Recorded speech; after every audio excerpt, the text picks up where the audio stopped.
The grand sovereign gallery of the ascendant throne had been designed by architects who believed that if a room could not make its occupants feel the crushing insignificance of their individual existence relative to the glory of the Calithi sovereignty, the room had failed at its primary function. By this metric, the gallery was a masterpiece.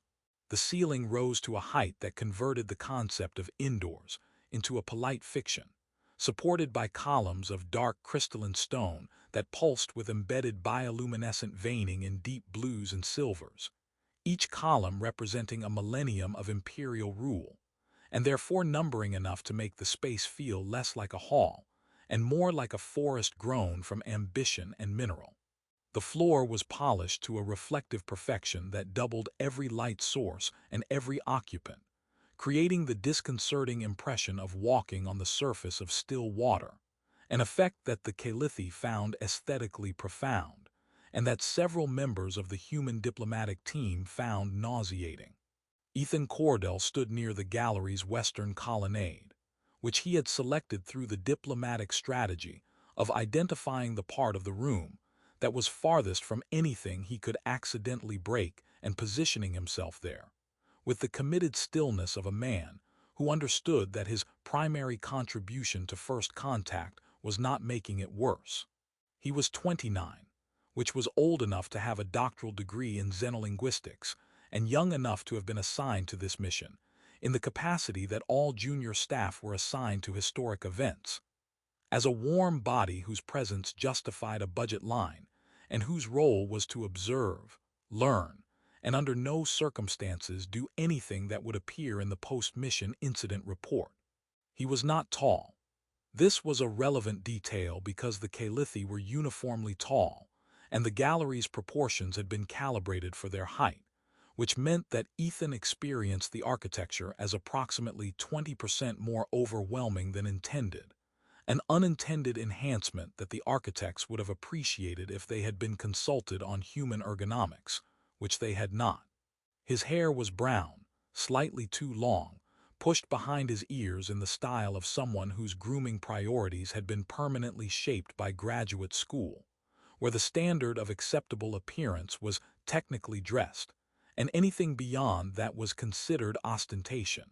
His eyes were blue, a vivid, noticeable blue that several colleagues had described as his best feature, and that Ethan considered irrelevant to his professional function, which was correct, and that would prove relevant to the evening's events in ways he could not have anticipated, which would also prove correct. His face carried the particular openness of people who process the world intellectually, rather than socially, expressive, readable, lacking the curated opacity that career diplomats developed as professional armor. When Ethan was confused, his face announced it. When he was fascinated, his face announced that too. And when he was terrified, which was about to become pertinent, his face would provide a comprehensive real-time broadcast of the experience. Empress Valeth Sorkine moved through the gallery at its center, and the word moved was inadequate for what she did, in the same way that the word bright was inadequate for a supernova. She processed through the reception along a path that was not visible, but was understood by every Calithi present, an invisible corridor of clearance that maintained a precise 3-meter radius around her person at all times, enforced not by barriers but by the collective, trained awareness of a civilization that had internalized the untouchable doctrine so thoroughly that maintaining distance from the sovereign was as automatic as breathing and considerably more rigidly observed. She was tall 6'2", perhaps 6'3", with the elongated, refined proportions that Calithi genetics had produced across millennia of selective biological tradition. Her skin was deep twilight blue, darker than most of her species, carrying the particular richness of pigmentation that indicated imperial bloodline, a genetic marker that functioned as a visible crown, distinguishing sovereign lineage from common Calithi, the way precious metals distinguish themselves from base ones. Her features were arresting in their severity, cheekbones that could have been drafted by a geometric engineer, a jaw that tapered to a point of elegant precision, and a brow that arched with the natural authority of someone whose face had been shaped by centuries of genetic refinement to communicate power before any word was spoken. Her eyes were extraordinary. Luminous silver, nearly white, without visible pupil, they reflected light with an intensity that made looking directly at them feel less like eye contact and more like staring at something astronomical. Along her temples and tracing the bridge of her nose, bioluminescent patterns shifted in slow, controlled rhythms, deep indigo and silver, the colors of sovereign composure, maintained with the disciplined consistency that 317 years of imperial performance had made effortless.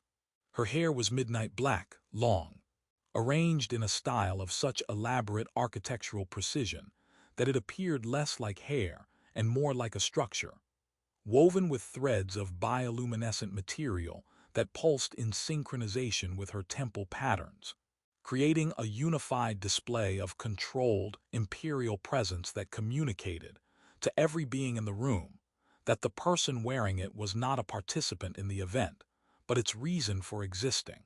She had not been touched by another being since her coronation, 317 years. The prohibition was absolute. The sovereign's blade, her personal guard, existed to enforce it. 8 warriors, genetically selected for reflexive aggression, trained in close combat protocols that prioritized the sovereign's physical inviolability above every other consideration, including the survival of the potential threat, stationed around the empress at distances calibrated to ensure that any unauthorized approach could be intercepted in the time it took a Calithi synapse to fire. They were, by any professional military assessment, the most dangerous close protection force in the known galaxy, and their presence around the empress created a zone that other beings navigated around with the instinctive caution of animals avoiding a predator's territory. Ethan was not within this zone. He was near the western colonnade, safely peripheral, doing the work that junior cultural liaisons did at diplomatic receptions, observing, cataloging, and trying to look like he belonged in a room where he manifestly did not. The ascendant throne corrected course at 21:47 hours. The navigational adjustment was routine. The ship's systems detected a debris field, remnant material from a decommissioned orbital installation that had drifted into the flagship's projected path, and executed a lateral correction that, for a vessel the size of a small city, was the equivalent of a person stepping around a puddle. The ascendant throne adjusted. The artificial gravity compensated, and for approximately 1-3 seconds, the compensation lagged behind the adjustment by a margin so small that Calithi physiological systems, evolved for environments with variable gravitational conditions, absorbed it without conscious awareness. Human physiological systems did not absorb it. Human inner ear calibration was precise enough to detect the discrepancy and not robust enough to compensate for it seamlessly. And the result, across the grand sovereign gallery, was a gentle but unmistakable ripple of postural correction among the human delegation, subtle shifts in weight, hands reaching for nearby surfaces, the universal body language of primates recalibrating their balance. Ethan's recalibration was less subtle. He had been standing on one foot while adjusting the other shoe, a minor discomfort that he had been addressing with the furtive discretion of someone who knew that adjusting one's footwear during a sovereign diplomatic reception was probably mentioned in the protocol manual section on things not to do, and the gravity shift caught him mid-adjustment with one foot raised, and his center of balance committed to a position that physics, upon receiving new gravitational data, found untenable.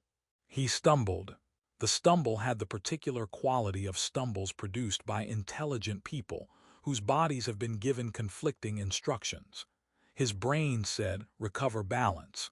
His inner ear said the floor has moved, and his legs, receiving both signals simultaneously, compromised by sending him sideways with the graceless momentum of a man who was going to grab whatever was nearest or hit the floor, and whose primate reflexes had strong opinions about which outcome they preferred.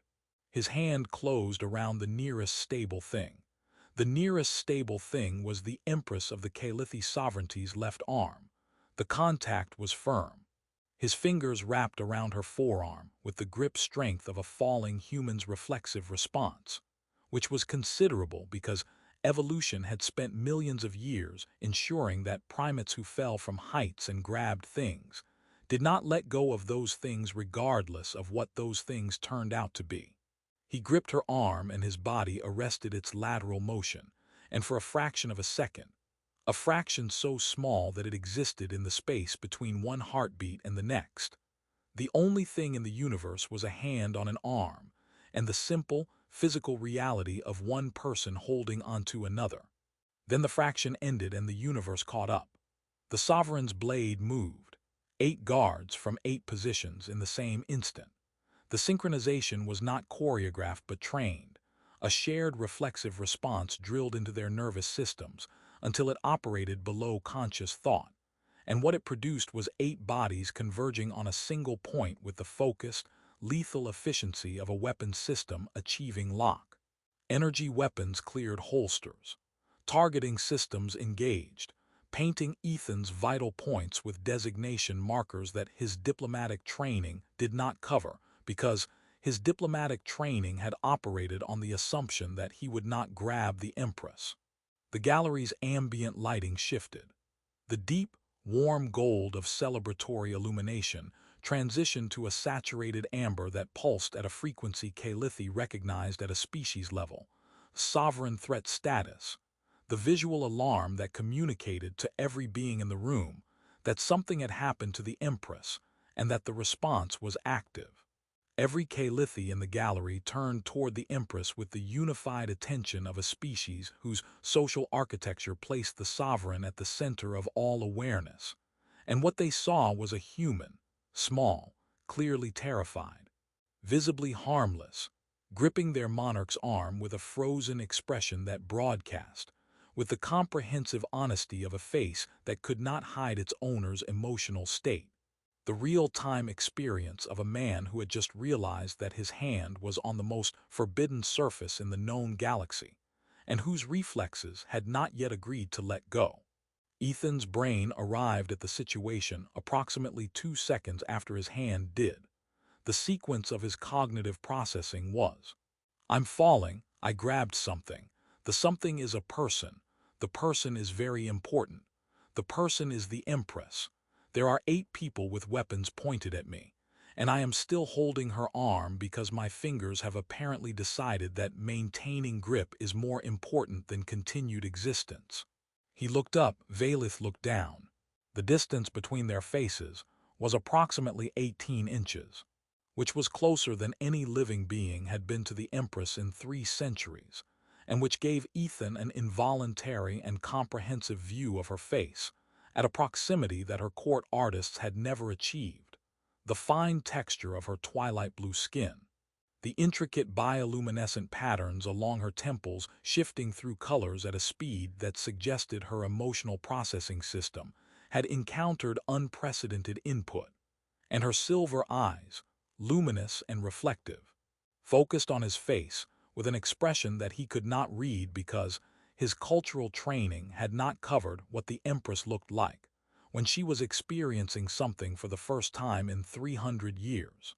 Her arm was warm beneath his fingers.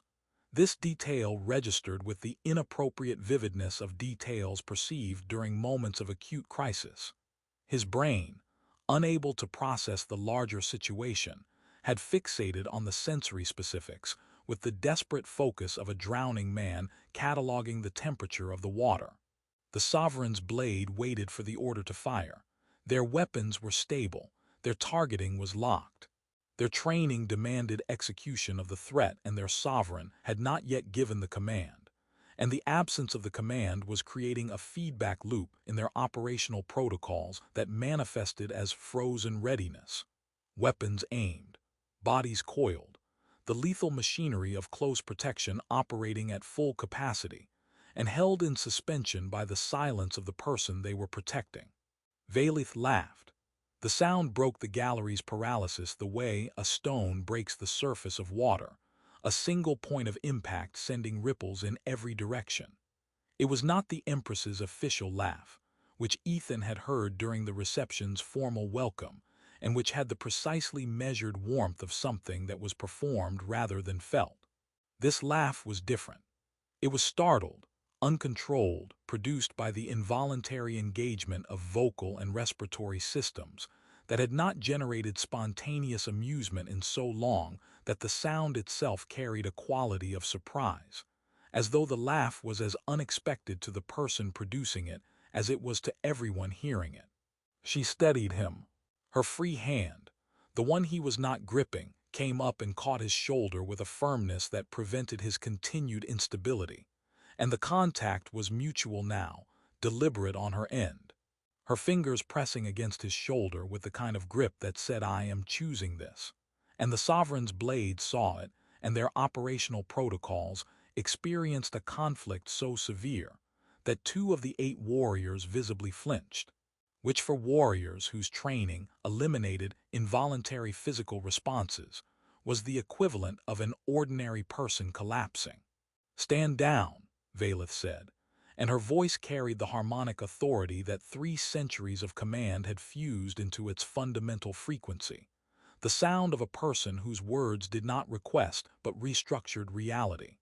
The guards did not lower their weapons immediately. Their training physically could not release targeting lock without a secondary confirmation, and Valeth gave it with a gesture that Ethan would later learn was the sovereign override, a motion that countermanded all active protection protocols and that had not been used in living memory because the circumstances requiring it had not existed. The weapons lowered, the targeting designations disengaged, and the gallery remained in silence while the Empress of the Calithi sovereignty stood with a human's hand on her arm and her hand on his shoulder, and a sound still dissipating in the air that every person in the room recognized as genuine laughter, and none of them had ever heard from her before. Ethan released her arm. The release was not immediate because his fingers required a direct, conscious override from his cortex to disengage. His reflexive grip having apparently decided that the survival protocol of hold onto the stable thing outranked the social protocol of stop touching the Empress, and the cortical override took approximately 4 seconds longer than it should have because his cortex was busy managing the simultaneous processes of fear, embarrassment, and the bewildering awareness that the most powerful person in the room was still holding his shoulder and showing no indication of letting go. He began. "If the next word is sorry," Valeth said, "I would prefer you choose a different one." Her silver eyes were on his face, with an attention that he was beginning to recognize as something distinct from the imperial gaze she had directed at the assembly during the reception's formal proceedings. That gaze had been comprehensive but distant, the visual equivalent of a searchlight, powerful, thorough, and fundamentally impersonal. This gaze was focused, specific, directed at him with the concentrated interest of someone examining a phenomenon they had not expected to encounter.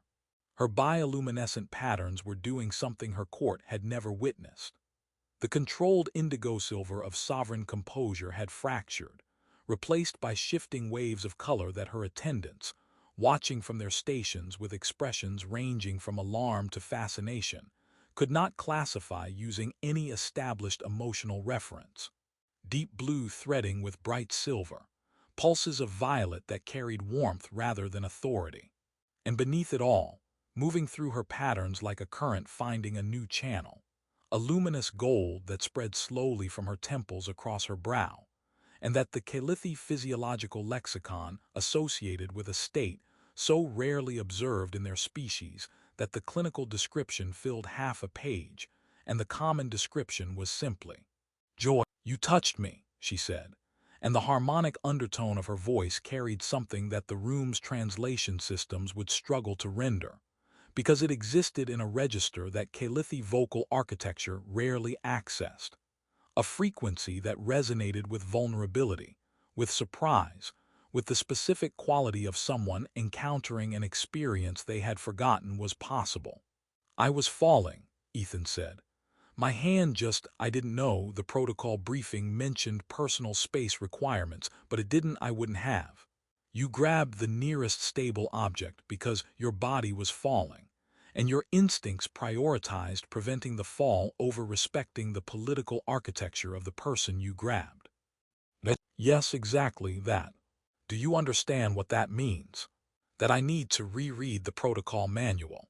The laugh again. Shorter this time, quieter, but carrying the same quality of genuineness that had stopped the room, the sound of an emotional response that had not been reviewed, approved, or calibrated before release. Several courtiers exchanged glances that communicated, in the silent language of people who had spent lifetimes reading their sovereign, that what they were witnessing was unprecedented, and that the implications were beyond their capacity to process in real time. It means, Valeth said, and her hand was still on his shoulder, her fingers resting against the fabric of his diplomatic uniform with the deliberate, sustained contact of someone who was choosing, moment by moment, to continue touching another being for the first time in 3 centuries, that you treated me like a person, not like a sovereign, not like an icon, not like a sanctified entity whose physical inviolability is the cornerstone of an empire's spiritual architecture. You treated me like someone who happened to be standing nearby when you needed something to hold onto, and that, the gold in her bioluminescent patterns pulsed, warm and steady. That has not happened to me in 317 years. The reception continued. It continued because state functions possess the institutional momentum to survive interruption the way rivers survived obstacles, by flowing around them, and because the protocol officers, trained to maintain event continuity through all circumstances short of active warfare, redirected the delegation's attention with the practiced efficiency of people who would have a breakdown later, in private, when the evening was over, and the implications could be processed without an audience. Ethan did not return to the western colonnade. He remained near the empress because the empress indicated, through the subtle mechanisms of sovereign preference that her court had spent centuries learning to interpret, that she wanted him there. He stood within the 3-meter radius that no being had occupied in 3 centuries, and the sovereign's blade adjusted their positions around him with the rigid, constrained professionalism of warriors whose operational mandate was being actively contradicted by the person they were sworn to protect, creating a dynamic that the guard's captain would later describe in his incident report as tactically untenable and operationally unprecedented. Valeth spoke to him, not in the formal register of sovereign address, but in something closer to conversational calithi, a tonal shift so dramatic that the courtiers who overheard it experienced the linguistic equivalent of vertigo, their empress, whose every public word had been delivered in the high ceremonial dialect for longer than most of them had been alive, was speaking to the human in a voice that sounded like a person talking rather than a throne pronouncing. She asked him about human customs, not the diplomatic briefing version. She had read those, but the real version, the version that existed beneath official cultural documentation. She asked whether humans touched each other casually, and he told her about handshakes and hugs, and the instinctive way humans reached for each other when someone stumbled or fell. She listened with the focused intensity of someone hearing about water for the first time after a lifetime in a desert, and her bioluminescent patterns shifted with each answer. The gold growing brighter, steadier, the indigo of imperial composure not vanishing but softening, making room for something that had been locked beneath it for longer than Ethan's entire civilization had been conducting diplomacy. She told him about untouchability.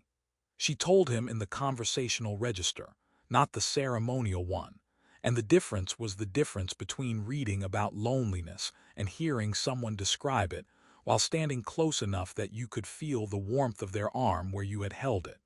She told him that the doctrine had been established to protect the sovereign's sacred status, and that it had achieved its purpose, and that the purpose's achievement had cost her something that the doctrine's architects had not accounted for. Connection. Physical, unmediated, unperformed connection. The experience of being touched by someone who was not asking permission or calculating advantage, but simply responding to the fundamental mammalian, or in this case, cross-species, impulse to prevent another being from hitting the ground. 317 years, she said. The gold bioluminescence along her temples pulsed with each word, steady and warm. I had forgotten what it felt like, not the physical sensation, the meaning.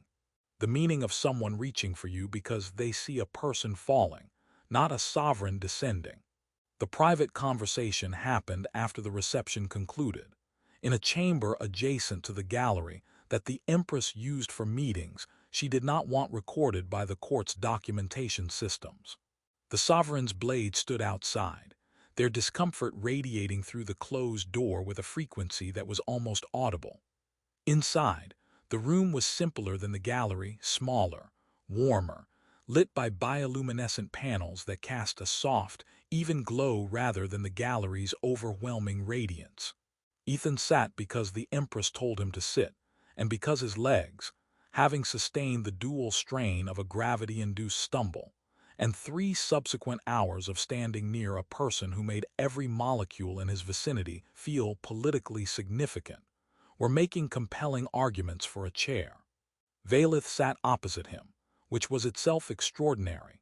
A sovereign who had not shared seated proximity with another being in 3 centuries, choosing a chair across from a junior linguist whose primary diplomatic achievement of the evening was accidentally committing the most serious cultural transgression in Calithi law and surviving. "Your guards want to kill me," Ethan said, because his mouth had apparently decided that if his hand could grab an empress, his words could match the energy. "My guards want to fulfill their function," Valith said. "Their function is preventing what happened tonight. They are experiencing a crisis of purpose. And you, I am experiencing the opposite." Her silver eyes held his blue ones, and the distance between them was small enough that he could see the bioluminescent patterns along her temples in detail, the fine, branching networks of luminous tissue that shifted and flowed beneath her skin like rivers seen from orbit, currently gold and steady, and carrying a quality of warmth that the court artists who painted her official portraits had never captured because they had never seen it. "I am experiencing a discovery of purpose, a discovery that the isolation I accepted as the cost of sovereignty was not a cost I had to pay. It was a cost I was told to pay, by traditions designed by people who are centuries dead, and who never asked whether the person paying it agreed to the price. You're the empress, you could change the doctrine." I could. I could not change what the doctrine had already done. 300 years of distance cannot be reversed by decree. The people around me have been trained from birth to maintain the radius, to choreograph their movements so that accidental contact cannot occur, to treat proximity as threat and distance as respect. Even if I revoked the untouchable doctrine tomorrow, the behavior it produced would take generations to unlearn. She paused. "You did not have that training. You had no awareness of the doctrine. Your body calculated the physics of your fall, identified the nearest support, and reached for it. And the support happened to be me. And you held on because your instincts told you to hold on, and your instincts did not consult the cultural briefing before acting." "If it helps," Ethan said, "my instincts are currently being very thoroughly debriefed by the rest of my nervous system." The smile she produced was not the laugh from the gallery. It was smaller, quieter, but it carried the same quality of authenticity that had made the laugh so devastating to 3 centuries of sovereign performance. It changed her face in ways that the imperial composure did not permit, softened the severity, made the geometry of her features less architectural and more alive. And the gold in her bioluminescent patterns responded to it with a warmth that turned her temples into something that looked, in the chamber's soft light, like the glow of embers finding oxygen after a very long time in the dark. "You are a linguist," she said. "Junior linguist, cultural liaison, technically the lowest-ranking member of the diplomatic team. I would like you to remain at my court as the human liaison. Ethan blinked.